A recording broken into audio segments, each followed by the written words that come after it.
Do you want to do damage to your boat? We don't want that either. That's why we want you to trust our stern mount solution for the Hobie Outback so you don't rip your inserts by mounting this directly to the stern. Hey y'all, Dusty at the Ketch Shop. Brand new product, a Hobie Outback stern mount. It's been a while in development, but we finally have it. Today I'm going to walk you through the product and show you how to quickly install it easy peasy. So the product comes with some simple parts. We have our stainless steel hardware comprised of some flat heads and button heads. We have two Dubro washers that are going to act as spacers. We have our mounting bracket that's going to fit to the rear rail. And then of course we have the mount itself. Folks, I mentioned that mounting bracket for the rear rail here. What we're going to do is we're going to position that quickly with that beautiful Ketch logo facing outwards.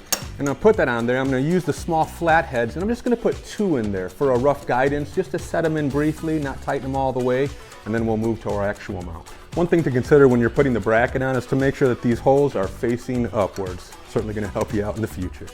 So we'll just thread these small flatheads in there. I'm just going to put one in the upper corner here and one in the bottom corner. And again, I'm not going to tighten them all the way. We're just going to get a little placement. So we mentioned those Dubro washers that come in the hardware kit. These are going to go in the holes here, in this 4-pattern hole here in the back of your Outback. And these are going to go in the holes closest to the tank well, so toward the cockpit. So that's going to allow this mount to sit perfectly flush and level where it needs to be. I position my mount on, and underneath these holes are the Dubro washers. And now I want to take these two small little Allen button heads and just put them in these holes, so 1 or 2 screws. Maybe 3 or 4, I lied. So before we tighten these two down all the way, we're going to finish this bracket in the back. You can thread these in by hand real quick. Get your Allen key and finish it up. And then you want to make sure this is kind of nice in the center. This is going to guide itself with these screws, and then you want to make sure that this is lined up and positioned right in the center. You can hold it there. Flatheads nice and flush, a beautiful clean look back here. And then we will easy peasy cinch all of these larger ones down. Don't go too crazy, but make sure it's snug and firm. You don't want to rip any inserts out or do any stripping. That's a no-no on these plastic boats.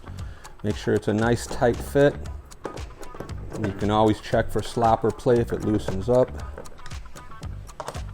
And once you have this down, we're going to go ahead and finish the entire process.